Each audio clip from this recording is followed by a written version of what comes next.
Внимавајте кога се греете на шпорети. Постои голема опасност од гушење. За тоа сведочи и последниот инцидент во Тетово, кога две сестри се задушија.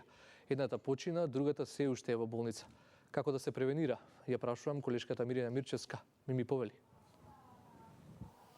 Томич, значи нашите граѓани овде во Македонија нели се греат зимскиот период, како што велиме нели на шпорети на дрва, користат и плинско грејење, но некогаш тоа може да биде и фатално за нашето здравје.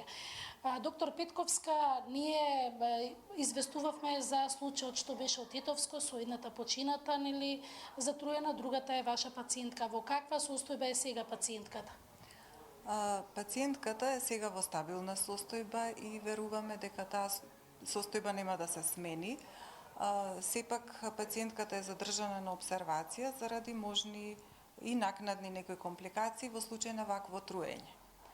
Сега за сега е стабилна, очекуваме некои нови резултати да ги видиме за да можеме нешто попрецизно да кажеме.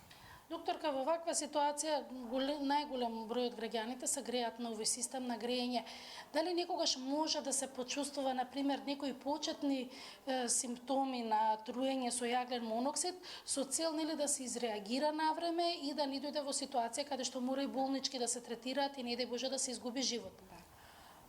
Секако изложеноста на јаглен моноксид многу тешко може луѓето да ја препознаат, бидејќи тоа е газ без боја, без мирис и без вкус. Така што можно е да присуствуваме во просторија во која го има гасот, а ние да не сме свесни за тоа. Поради тоа не е лошо граѓаните да бидат свесни дека некои одредени симптоми може да се јават при експозиција на јаглероден моноксид. Тоа се лесни главоболки, вртоглавици, гадење и повраќање. Ако почувствуваме некои од овие симптоми, треба да се посомневаме дека можеби сме изложени на јаглероден моноксид и да побараме лекарска помош. Затоа што овие симптоми што ги набројав се симптоми на едно поблаго труење со јаглероден моноксид. Така. А што е со оние, да речеме, со полушите, како да влијат соседи, дали треба одма да нели да кога ќе помогнат како и тие да се го заштитат здравјето и да повикаат нели помош? Подолготрајната експозиција не е известна дали пациентите ќе завршат со лесно, средно или тешко труење. Некогаш е доволно и половина час да се престојува во просторија во која јаглеродниот моноксид е во висока концентрација, за да може да се очекува дури и смртен исход. Бидејќи најчесто нема мирис, нема боја, нема дури ни чад во ваквите простори, може да биде и доцна да се интервенира, за жал.